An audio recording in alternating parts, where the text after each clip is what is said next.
It's that time again to talk about one of my favorite topics, which is SEO or search engine optimization.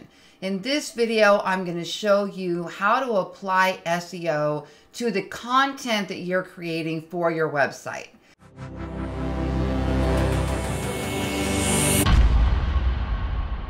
Hi, I'm Lori Ballen, and I'm a six-figure affiliate marketer, real estate agent, and content marketer. I like to poke the box, test strategies, succeed and sometimes fail, and share all of this with my audience. I'm also the creator of ballenacademy.com, and if you head over to www.ballenacademy.com, I've got some free courses in there for you to check out as well. So let's go ahead and get started today with what it really takes to rank SEO content in 2022. I'm going to be showing some different tools today that I use in my everyday business. I want you to know that none of these tools are required, but they are incredibly helpful. In the description below this video, I've got links to the software that I use. Quite often, I also have an affiliate relationship with that software, which basically means if you click the link and sign up during a certain time frame, then I also benefit. There's no additional charge to you for clicking that link, just whatever you would normally pay for the software. All right, so I'm starting off here with my favorite tool for SEO, which is called SEMRush. This is not necessarily a tool that I think everybody needs to run out there and get, because you really need to understand how to use it. But I have it open because I always go here when I'm working on creating SEO content. I also have my WordPress blog open, and this is where we're going to take a look at laying out that on-page SEO content. And whatever website you're using is fine. I happen to love WordPress. I also have open Jasper AI, which is an AI writing tool, and I use it every day. This one along with Phrase, which is another tool that I use. And because I use it, we're going to be hopping back and forth so I can show you exactly how I create content every single day that is designed to rank on the search engines. Now, here's a good example of how SEO works. So this is my website, loriballen.com. And this is a website that's all about digital marketing.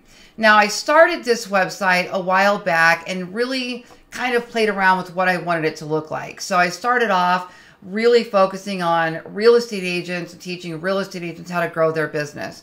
And then right here in December of 2021, you can see where I start to add a bunch of new content that is all focused on digital marketing. And it's doing very well, rising in the ranks. So this is just proof that this SEO content actually works. Now, before we get into laying out your on-page SEO, which has to do with your title, how you use your keywords, your meta description, and your image optimization, those kind of just best practices, none of that is going to matter if you don't start off by picking the right content, okay? So most importantly, you need to understand your domain authority score, okay? Now, each SEO tool has a different way of ranking domain authority. So in my tool here, SEMRush, you can see that I have an authority score of 45. This is on a scale of 0 to 100. When you have a new blog, you can expect maybe to reach about the 30 mark within a year or two, unless you are really, really aggressive about going out there and earning backlinks. So this authority score is basically a score that takes a look at all of the backlinks to your website, the quality of them, how related they are to your website, and it gives you this score. So a backlink is when another website links to your website. So for example, let's just say you've written a great article that includes 100 statistics relating to digital marketing. Well, if that does well, a lot of other blogs are going to quote you and refer to your statistics page. A good example on one of my pages where I earned a backlink from Neil Patel, who has like a 80 or 90 domain authority score. I know it's really high. Was when I created a blog all about long tail keywords. And I used my real estate website and my long tail keyword, it's easy for me to say, structure. And I put that in like an infographic or an image. And I put that on the page. And then Neil, when he wrote his blog about long tail keywords, he linked to my example. Now, when he links to my example, what happens is his page has a certain amount of equity, let's just say. Some people call it link juice. Let's just say page equity. Well, when he links to my page, part of that link equity flows out from his page and into mine, boosting my page authority score. So your page on your website can have an authority score, and your whole website's domain has an authority score. So the more of these pages that earn these backlinks from quality high domain authority websites, especially when they're in the same niche as yours or somehow related to yours, each of those pages gets some of that link equity, the page authority goes up, and overall this starts to improve your entire domain authority, which is going to help you rank for more competitive terms.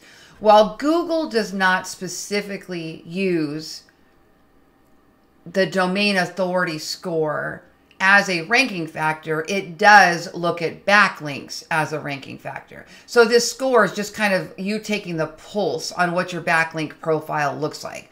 So when you're first getting started and you've got a domain authority of 0 to 10, when you're creating blog content that you want to rank, you're probably going to need to start with least keyword terms that are less competitive, and therefore there's an easier barrier of entry. And if you create enough of these, what'll start happening is your domain authority score will start going up naturally. Now, people that say you don't have to worry about backlinks, don't listen to the going after low competition authority, seems to be a little bit of a miss there. And I think what happens is sometimes, like there's a big digital marketing guy that is making millions off his blog with only a couple of years. And he says he doesn't target the low competition keyword terms. However, when I went and researched his couple of years, he went after backlinks to relationships really early on. So he didn't have to sit in that low competition bubble very long because he went after relationships and started building those backlinks. So if you are going to go out there and you're going to approach other websites and you're going to ask for backlinks, or you're going to do backlink outreach, which is really challenging and low conversion rates, but it can be done, then you can target more competitive terms. But I like to say, start with where your authority score is today and go after keyword terms that are in that general bucket. If you wanted to, you could just create a whole bunch of content until you hit the 20 authority score mark and then start using that metric. But I like to start getting traffic quickly, so I start off with the easiest possible keywords first in a niche and then work my way up. As a matter of fact, one of my consulting clients is in a web development space. And I sat down with them and helped them lay out an entire keyword strategy. And in that keyword strategy, I started with topics that were at their authority score level or below, and said, every week I want you to produce a 1,500 to 2,000 word article relating to that specific topic. And then go to the next one, and then go to the next one, and then go to the next one.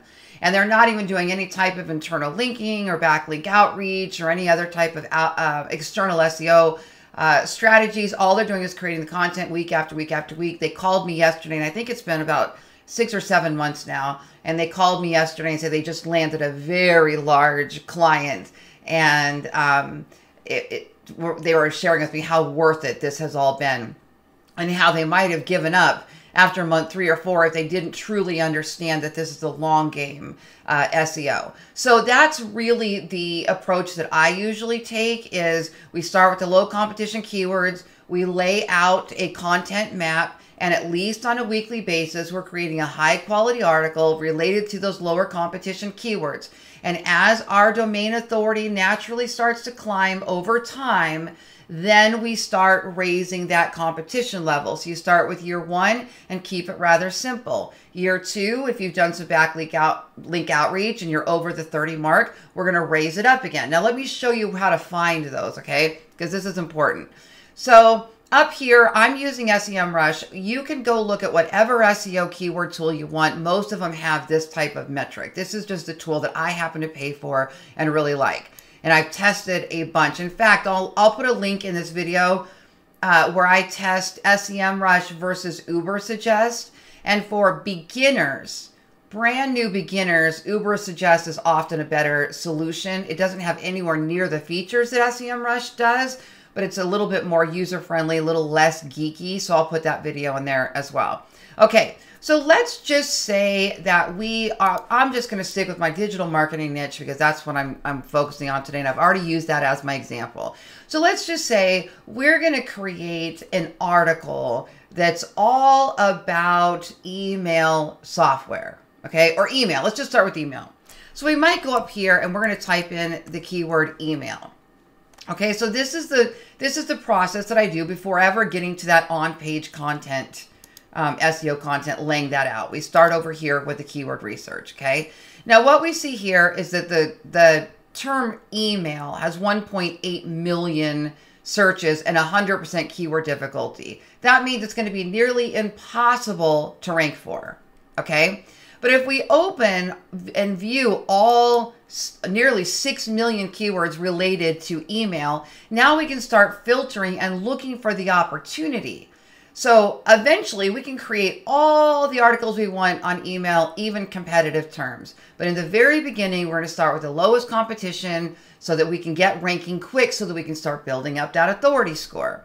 So what I'm going to do is I'm going to go up here to these advanced filters. Actually, we can start here.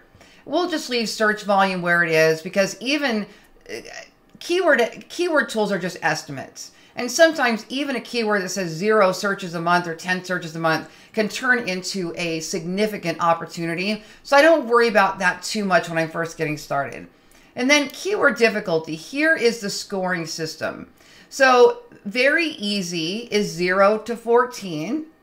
And this goes in line kind of with what your authority score is as well. So if my authority score is at a 45, then I'm going to come up here and I'm going to try to stay with anything below that mark or right around that mark and below. So for example, very easy would be 0 to 14. So if I've got a website with an authority score of 0 to 20, 0 to 15, I'm going to only focus on the very easy keywords to start with. Then I'm going to work my way up to easy. Then I'm going to work my way up to possible. And as my domain authority grows, I'm going to work on difficult. I'll go higher and higher. Okay, that's how I always get started with a new website. The exception to this is some of those pillar posts. Maybe I'm going to create a super comprehensive guide on how to start a blog. Now, even though how to start a blog is incredibly competitive and hard to rank for, I might still want that pillar post so that as I start creating articles related to blogging, I can point them to that how to start a blog where I probably have an offer, some sort of a download or an ebook or something like that. So I will create usually one of those pillar posts in each major category, even though I know that one's not going to rank really quick, more so that I can start making those references, okay? All right, so let's just say we're going to start with very easy. You have a brand new website, you have no domain authority. We're going to start with very easy, okay? Now I'm going to sort these by highest volume down. And as you look at these, some of these will make absolutely no sense, right? And that's because they are low competition keywords. They may not make any sense and may not work for you. Now, you can take a look at these and see if any jump out at you. Care cloud email format. So I'm going to go over here and see what that is. Care Cloud email format. So it looks like, I don't know anything about Care Cloud, but I can see that Care Cloud is a, looks like a medical software company. So if I don't know much about that one and I don't think I can do the research to mess with it, I won't worry about it. I'll just keep going on, okay? And obviously in these easy buckets, there's going to be a lot less options to start with. But still, you're going to keep looking down. Ooh, email copywriter for coaches. Wonder what that one is. That's an interesting one. Email copywriter for coaches. So that would indicate to me, actually, I just found myself an opportunity making this video. That would sound like to me that a coach is Googling to find a copywriter to help them write their emails, okay? Now, what I would do is I would go over here and make sure email copywriter for coaches. So I'm going to go to Google, email copywriter for coaches, and I'm going to look at what's ranking on the page 1 of Google. Right up top, these are ads. I'm going to skip those. Okay, so then we have Chris, who's an actual copywriter on Instagram. We have the copywriter for Make Money Online Coaches email funnel. So this is a service. This is a service. Best email copywriters for hire. So that's a list put out by Fiverr. Okay. So what I'm seeing here is that somebody who's looking for a copywriter to write emails and they are a coach, they are looking to hire a copywriter. So if I want to take an opportunity of this now, I'm going to go over to my web blog and I'm going to write a blog that is all about the best email copywriters for coaches. Okay, so that is how I find my topics. Now, we're going to actually start on this. We're going to use this one as our example today. But if I'm just sitting there doing all my keyword research, what I could do now is I can just click this little plus sign and I'm going to add it to my list of keywords that I want to build blogs on later. You can have up to 1,000 emails saved in a list. So whenever I'm just sitting there and I'm saying, okay, this morning I'm ready to create content and I don't want to do keyword research, I already have thousands of emails that are saved and ready for me just to grab something and start blogging, okay? How to email a tattoo artist. That's an interesting one. Here's blue email icon. Wouldn't really be a great topic. Okay, so you got the idea here, and you're just going to go through and you're going to find as many of these as you can.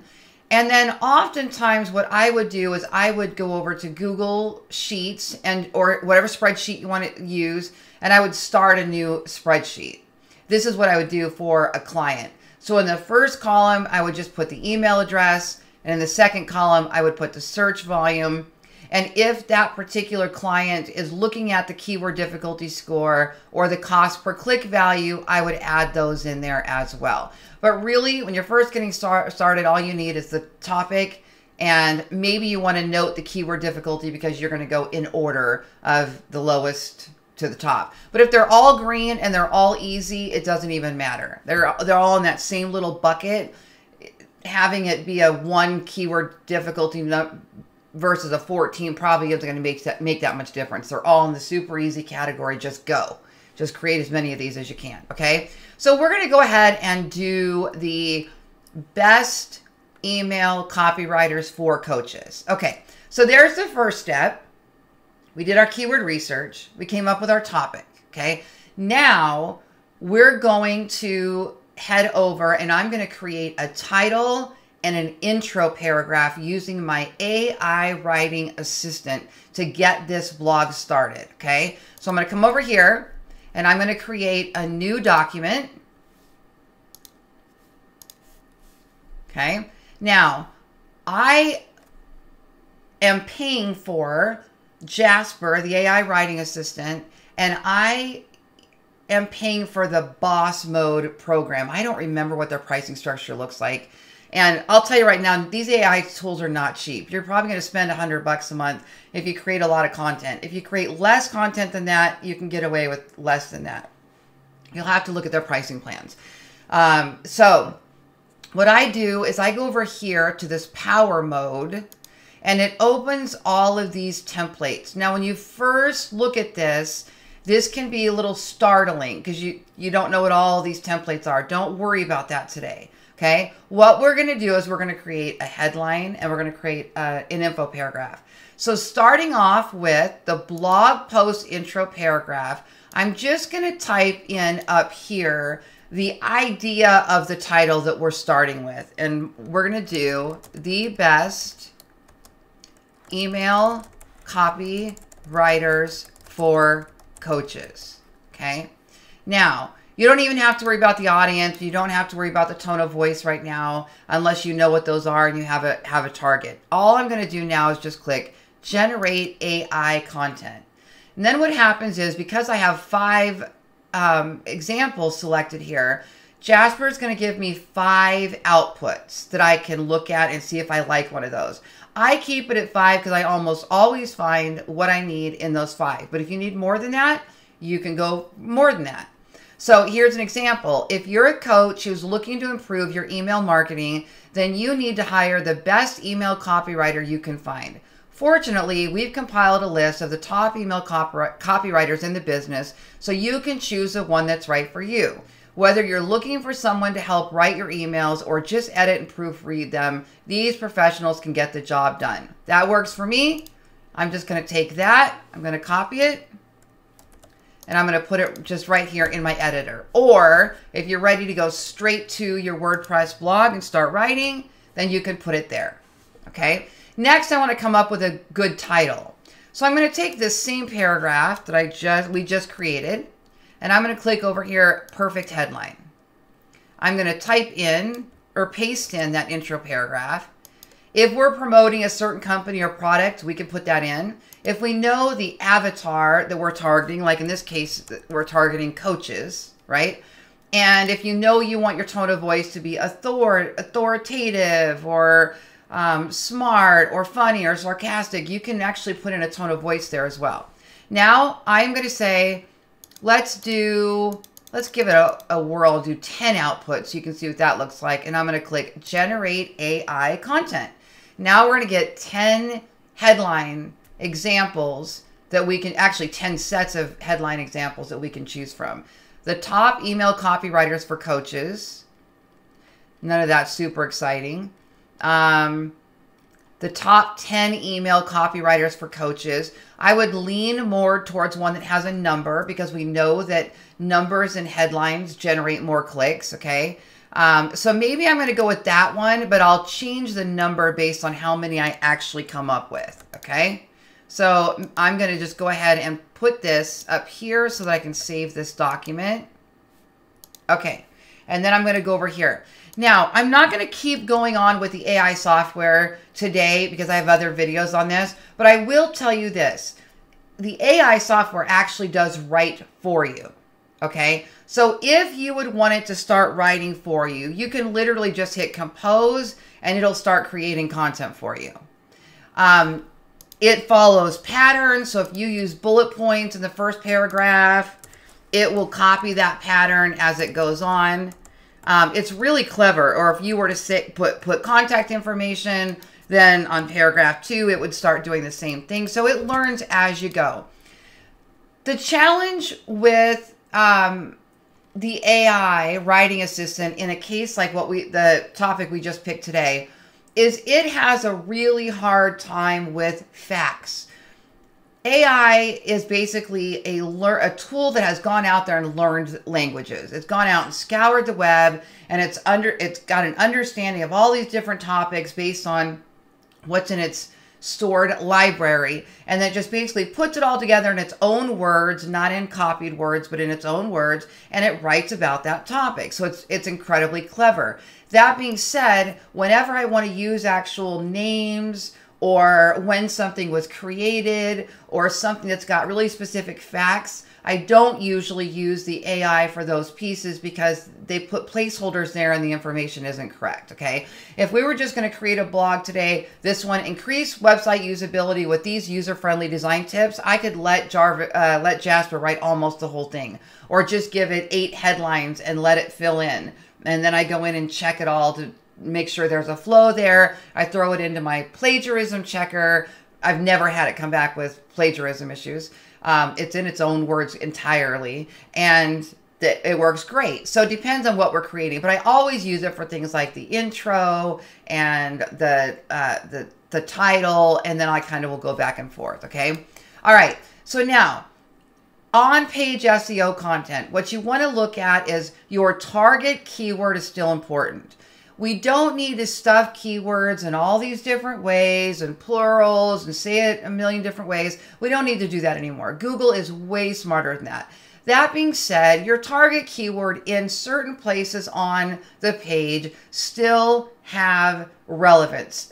So many SEOs have tested this again and again and again. And when you place them in these certain areas, it does seem to help boost your rankings, okay? In our particular case, this is our target keyword. So it's a phrase, okay? So our target keyword is this right here, email copywriters for coaches, okay? So what we want to make sure is that we put that in the title. That's first. Your title needs to be in H1 or in the heading 1 format. Most websites know this, and most of them automatically put your title as an H1. Our paragraph headings, however, will be H2, and then we can go down from there. It's kind of like an outline. If you were to go to a convention and there's a whole bunch of different breakout sessions, maybe you're taking notes and you're on your iPad and your heading 1 is going to say affiliate marketing convention. And then you go down a little bit and now you're going to put a heading 2, and this is going to be the individual classes you take. So the first one might be highest ticket affiliate programs. And then the second heading might be how to find affiliate programs. And the third one might be how to get more conversions with your affiliate programs, that type of thing, like an outline, right? Okay, so we need to make sure that email copywriters for coaches is in that paragraph. So here this says, whether you're looking for someone to help write your emails or just edit and proofread them, these professionals can get the job done. I'm going to change that to these email copywriters for coaches can get the job done.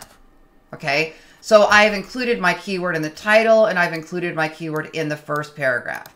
Now, what we also want to do is include that keyword in at least one of the headings. Okay, so my first heading might be, actually, let me use Jasper for this part. I'll show you what I'm going to do. My first heading is going to be how to choose. So I'm going to go how to find an email copywriter. Okay. Now this is going to be an H2. And now let me let Jarvis run this and I'll show you what it does.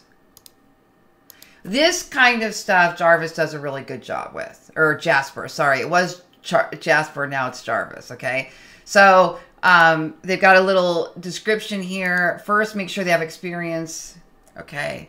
So that's just a tiny little paragraph, but if I wanted to get further into how to find an email copywriter, I could expand on that one. But let's just say, for the sake of today, we're just going to go ahead and use that one. Yeah, that's okay. I'm just going to go ahead and do that one. So it would look like this. Okay, so there's your number 2, right? How to find an email copywriter. And then maybe here we're going to put qualities of a great email copywriter.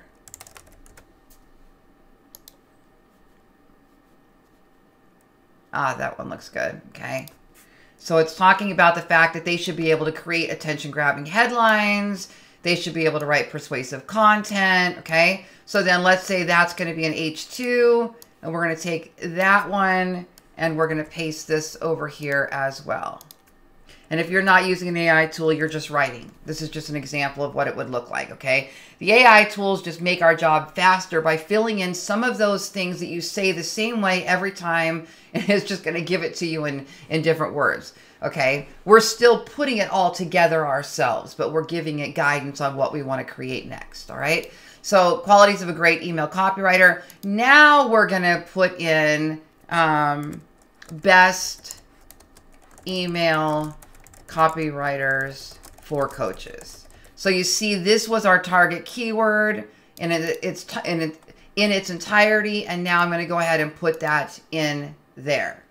Okay. Now you don't even have to say qualities of a great email copywriter here. Maybe you don't want to use the whole keyword again there. You can just say qualities of a great copywriter. Doesn't have to have that keyword spelled out like that. Google's smart enough to understand, right? So best email copywriters for coaches. Okay. So now these are all H2 headings. So this is our H1. This is H2, H2, H2. Now in WordPress, all you have to do is highlight it. This little editor pops up. Click there and you can change it to whatever heading you want. Okay.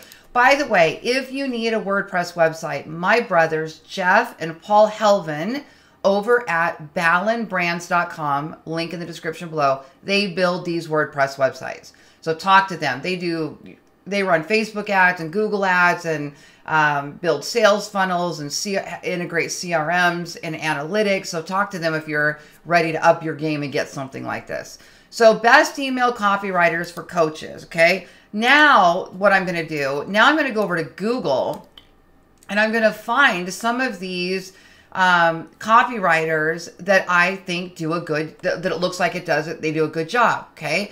So Chris, the copywriter at Instagram. Wow. Okay. So let's go take a look over here. So here he is, copywriter for coaches, email copywriter. I make clients beg to join your programs. 3 things killing your email list. Okay. And then he's got a website here. So I might open his, oh, wah, wah. That didn't work, did it? Okay. So I'm not going to refer him because his website isn't working. So then I would probably go on to the next one. The copywriter for making online coach email funnels. That's a weird title, but let's go take a look at this. Conversational copywriting, programming renegades for coaches. Okay. So I might go take a look at this. Let's just say I go, yeah, this looks like somebody they might be interested in hiring. So then this is where I go back to Jasper. So Jasper has something here called a product description. And I use this whenever I'm describing a product or a service. Okay. Now it might need tweaked a little again, because it doesn't do a great job with facts. Like it doesn't really know who this Renegades company is, right? What I'm looking for to see if he has a good about us description. Not really. The copywriter for coaches. What I'm looking for is a description that I can use. I'm not going to use this one. Let's keep going. Let's do this one. Copywriter for business coaches. God save the SERP. That's cute. Okay. Yeah, this is better. Okay. Copywriter for business coaches. She explains what a copywriter is, what they do, what the benefit is. Okay, now let me look at her about page and see if there's a paragraph about her I can use. There we go. That's what I'm looking for. Okay. Now, so what it would look like is we want to write this in third person though, and she's got this in first person. So we're going to go look at, let's do it like this. So I'm going to go over here and I'm going to say, what is her name? Does she say what her name is? What you'll get with me. What kind of person am I? Okay, her name is Carrie. Maybe I'll just do God Save the SERP. So let's look at God Save the SERP as our option. So we're going to go over here and I'm going to put God Save the SERP. SERP stands for Search Engine Results Page. Okay, just so that you know. All right, now tell us about the product. So we're going to put God Save the SERP offers copywriting services. I'm just kind of going to put in a generic description here. I'm not going to actually use her content in print. I'm not stealing her content and copying it. I'll show you what it's going to do in a second. We're using her words to create a new description. This is the same thing that writers have done for years, just looking at a website and making notes. However, the AI writing system is going to help us sound a little smarter and put it all together, okay? Now let's just look at what we typed in there and see what it comes up with. So I'm going to click Generate AI Content. This was an article oh no, that's the one we were just demoing. Okay, here we go. Looking for a copywriter that can help you nail your brand voice? Look no further than God Saves the SERP. We offer, I'm going to change that to they, offer extensive market research to ensure their words are what your people need to hear, and their copy and content isn't just search engine fodder. It ranks and sounds like you. Plus, they provide strategy services so you can stress less and focus on what's important to you, your business. That's perfect. That's perfect. So I would copy that, and then we'll go over here.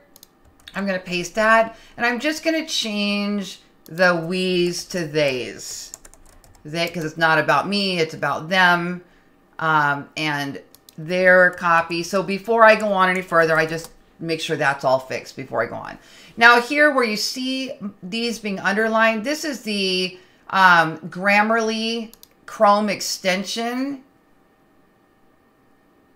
And it's to help check spelling and grammar and make suggestions as I go. And that is a paid tool that I use. It's free, but I think I pay for like an annual subscription or something. I'll put the link below. Spelling and grammar are important when you're creating on-page SEO content. In addition, when you're laying out your content like I'm doing here, notice that I've got plenty of white space in between these paragraphs. I'm not adding additional white space, but I'm making sure that there's spacing there.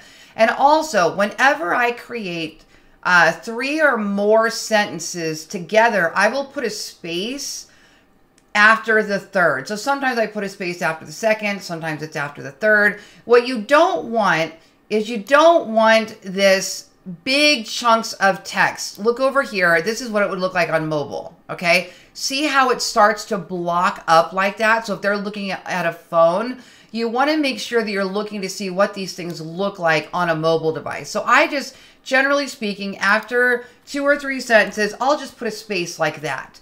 And it just helps when they're on their mobile device create more of a flow so that they're not just reading a block of text, okay?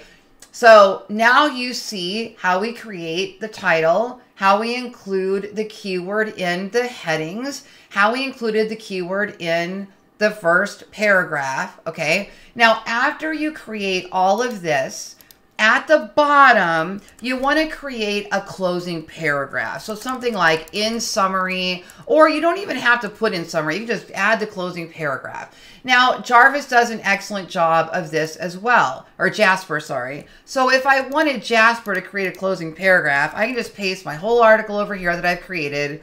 And then here I put in summary, and I'm just going to click compose. And Jasper actually scans the entire article for me and then puts it in a summary format. Now, I don't need it to recap those 10 picks down here because we're already going to have those covered. But here's the summary. In summary, if you want to improve your email marketing, it's important to hire a skilled email copywriter. To find the right copywriter for you, be sure to ask for examples of their previous work and discuss your goals and target audience with them.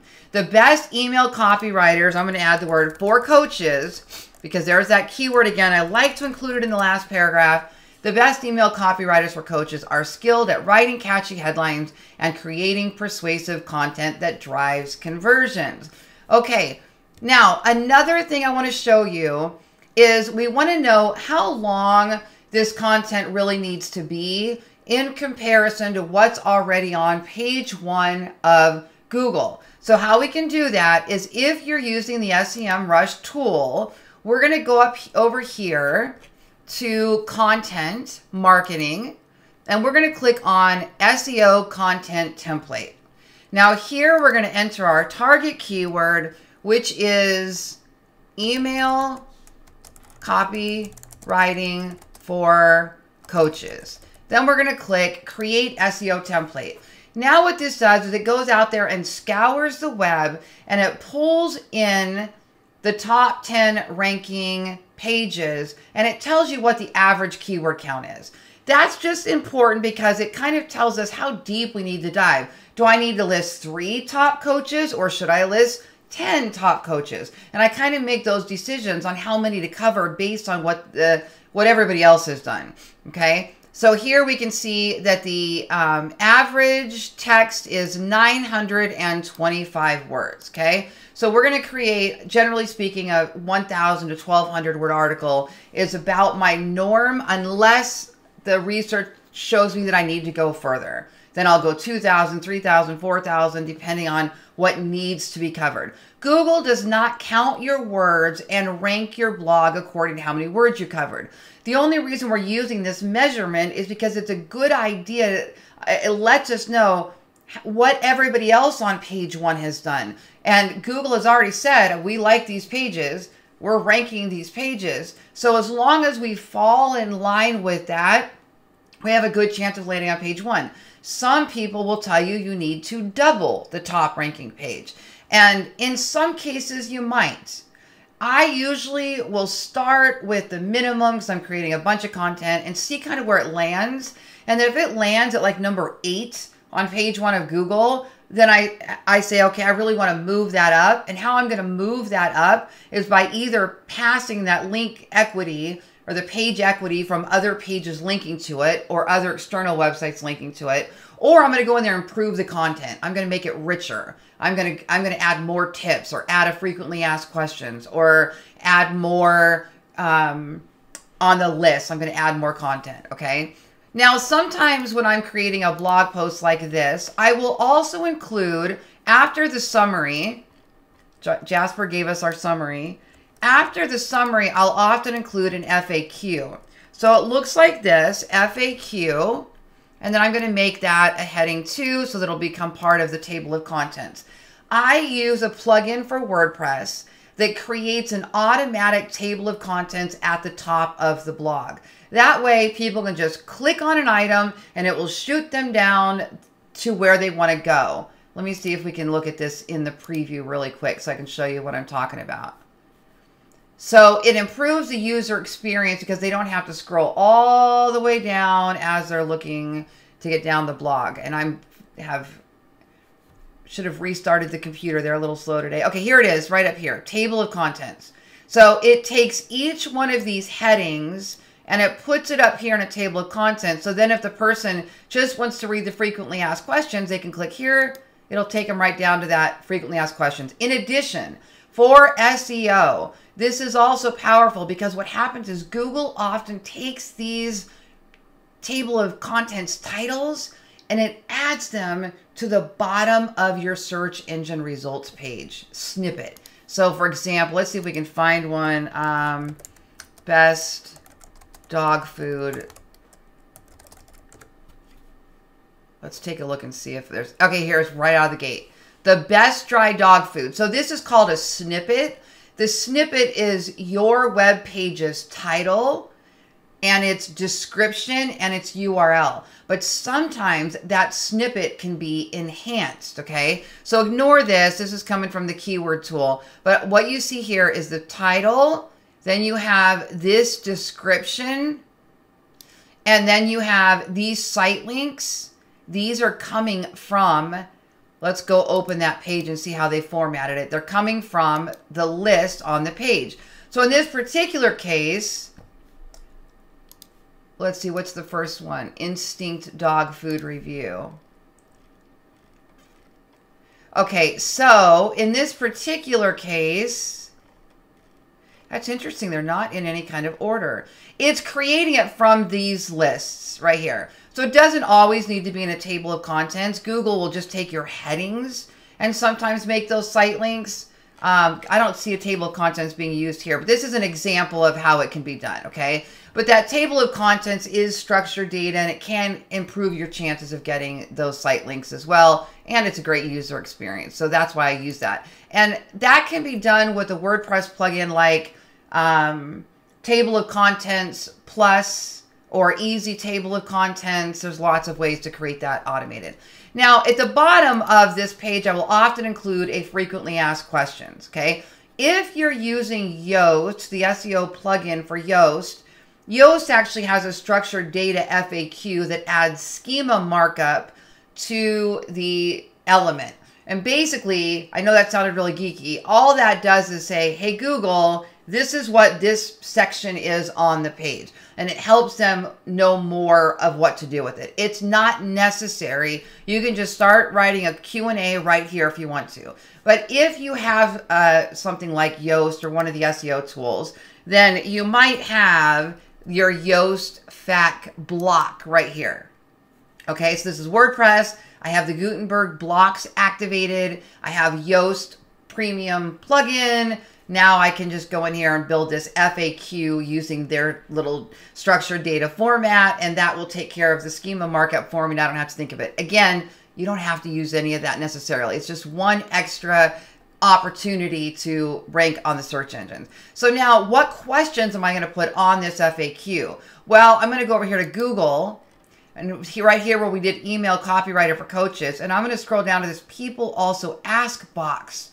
So how much should a copywriter charge per email? What does an email copywriter do? Now remember, my target audience is coaches, not the copywriter. So this one is not going to work, but this one would. What does an email copywriter do? Now here's a chance to use Jasper again. So I'm going to go back over here to Jasper. We're going to start on our FAQs. What does an email copywriter do? I'm going to make this an H3 heading. It won't matter because it's going in that block anyway. But I'm going to go like this, and then I'm going to put compose. And I'm going to let Jasper explain what an email copywriter does. I'm going to look it over and make sure that it makes sense. Okay. Now down here, it's saying, be sure to check out God Save the SERP because it's reading what we did over here. But in this particular case, I don't want to give them an extra plug unless I have an affiliate link or a reason for doing that right now. So instead, I'm just going to take this section here. And this is plenty long enough for an FAQ answer. We don't want to go much longer than that because we've already created our content. We're just doing an FAQ here, right? So what was the question? What does an email copywriter do? By creating this FAQ, we're extending the content. We're adding more words to the page. We're adding more of that language to the page. We're providing a better resource for our visitors.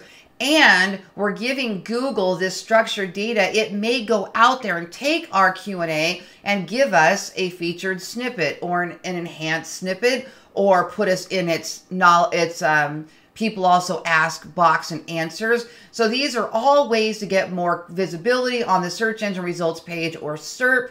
And it's a win-win all the way around, as long as you're providing quality information, okay? Now, I'm going to go through and do that all the way down. If I was concerned at all about all this content, let me show you. I can go over to my Grammarly account. Jasper does have a plagiarism checker in there as well, but it either costs extra or it runs off credits or something. I already pay for Grammarly, so I just use Grammarly. So I would paste our article in here, and then I would scroll down to the plagiarism checker right here, plagiarism. Now what it does is Grammarly goes out there and it crawls the web and it pulls in any blocks of text that are identical, okay? Now, in many cases, this is not plagiarism. You're just using the same short set of phrases in like 7 words that another website would have used. So for example, if you're a coach who's looking to improve well, that's not stealing, that didn't steal somebody else's content. There's just so many ways to start this off. If your coach is looking to improve is still fine. It's not plagiarism. It's just a small set of words that are used frequently. But I would take a look at and make sure this isn't matching the same topic or something and it looks like it's rewriting somebody's content, which that isn't what it's doing. And then I go down here, 7 important facts that influence the demand, and I take a look at that. But if you just scroll down where they're underlined, you can see these are just sets of words that are used frequently in that same format. So there's no issue. If you didn't like it, you could simply change it. If you're a coach who's seeking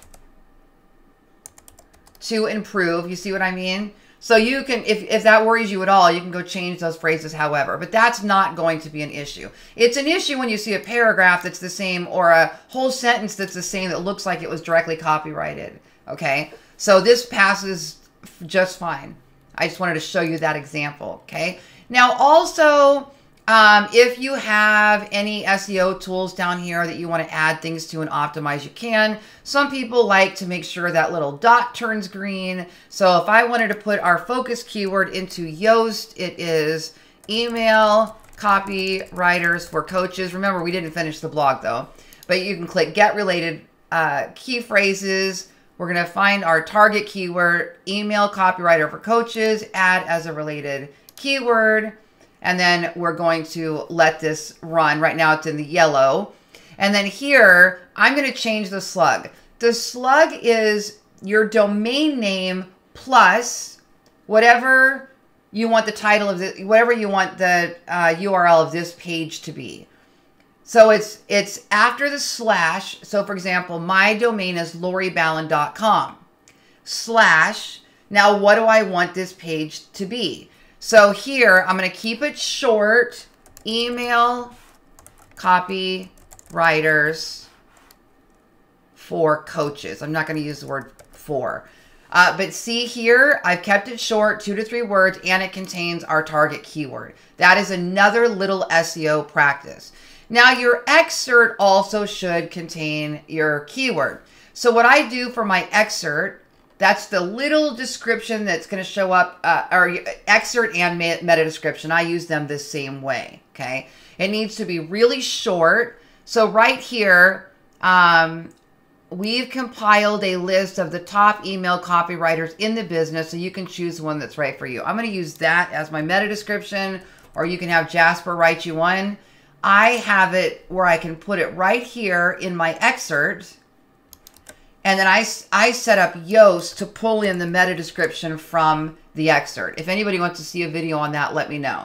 So I put the excerpt here, and then it automatically puts it here as my meta description. Okay, then I don't have to redo that, okay? So there's that. Now, the other thing that you would want to look at is your categories.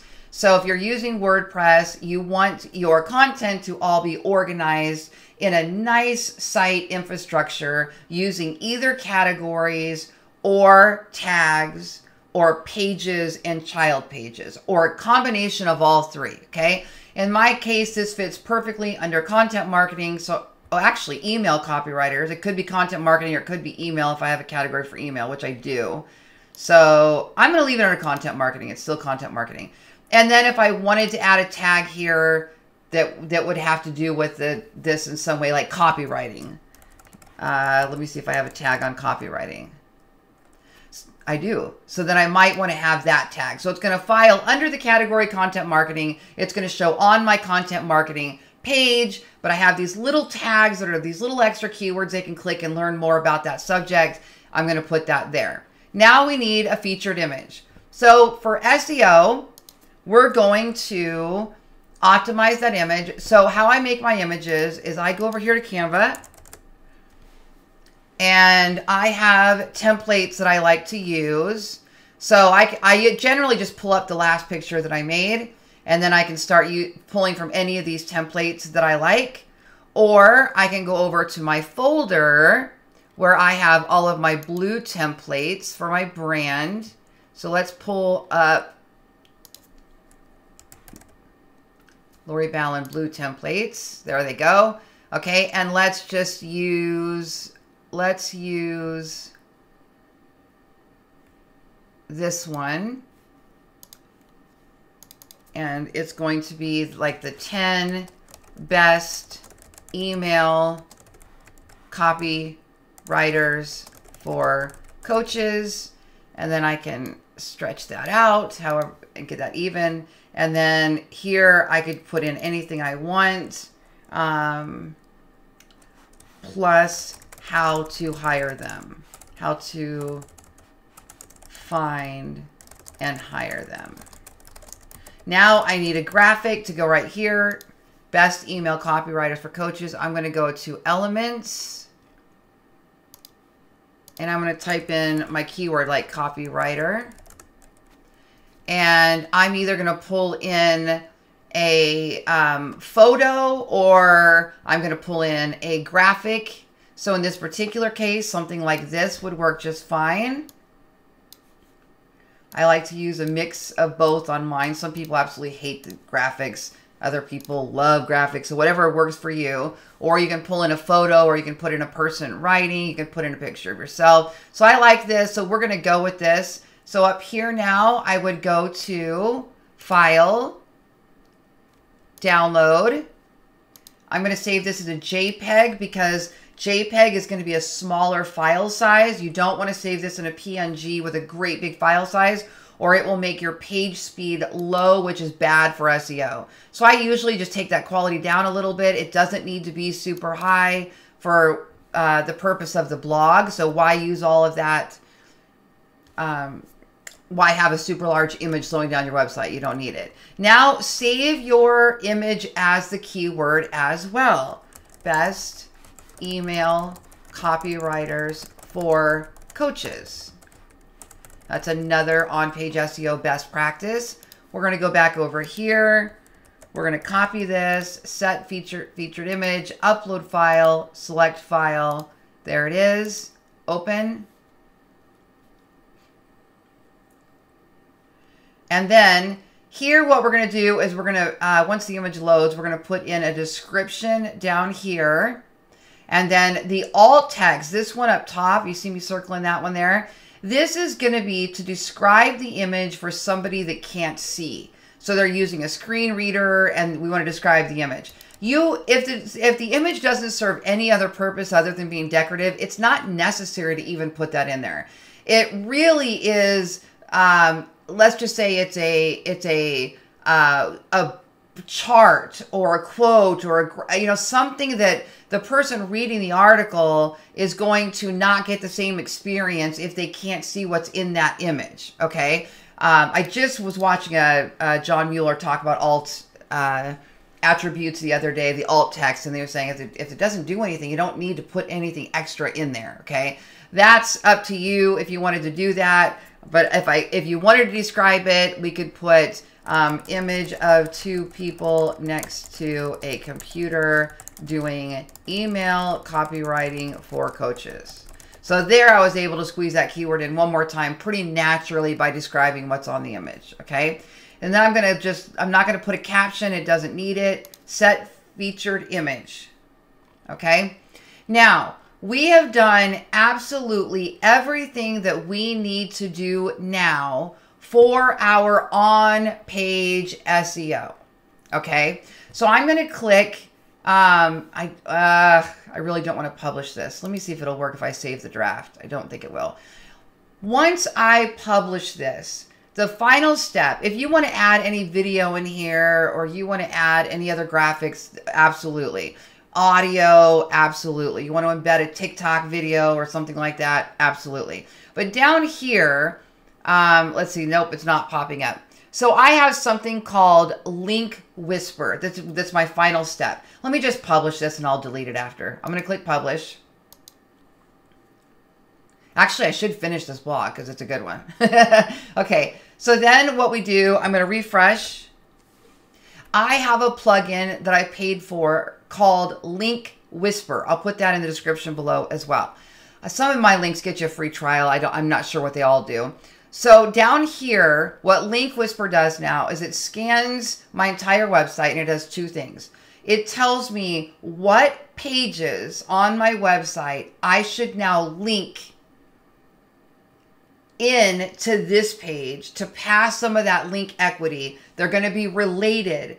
And when I link to this page from another page, now this page is not orphaned. It becomes part of the sitemap. Google can start seeing how it's related to the other pages, helping it rank on Google. So it's still very much an SEO factor to follow an internal linking strategy as well. So if I click Add Inbound Links and let this open in a new tab, what this is going to do is it's going to show me all the pages on my website that say something related to this page, which I'm not sure if there'll be any because that's a strange topic.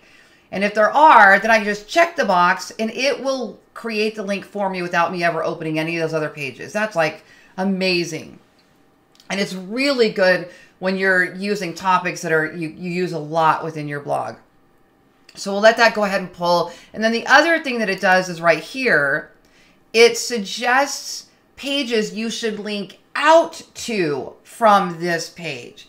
So for example, I've got a sentence on this page that says, when you're looking for copywriter to help with your email marketing, and they are suggesting that I link to this page. Now, if it doesn't fit, you can change it, or we'll just ignore it and keep going.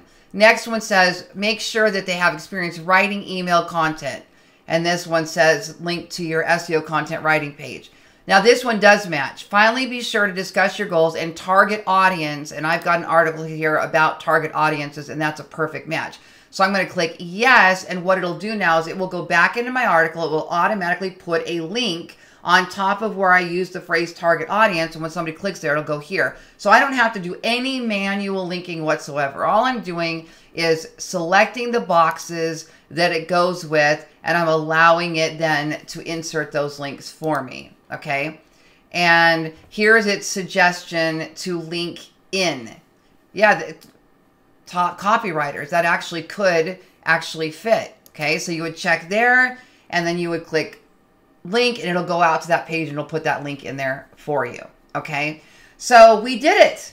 We just did everything that you need to know right now for ranking in 2022. Getting those backlinks, building up that domain authority is going to help you rank, no doubt, but you can do that organically without going out there and messing with all that outreach by creating great content that people want to refer to. I've got other videos and training on how to get more of those backlinks. Also, how to put this great SEO content as part of a topic cluster that then helps all of the pages in that cluster rank as well. I'm Lori Ballen. I hope you enjoyed this video, and thank you so much for joining me today.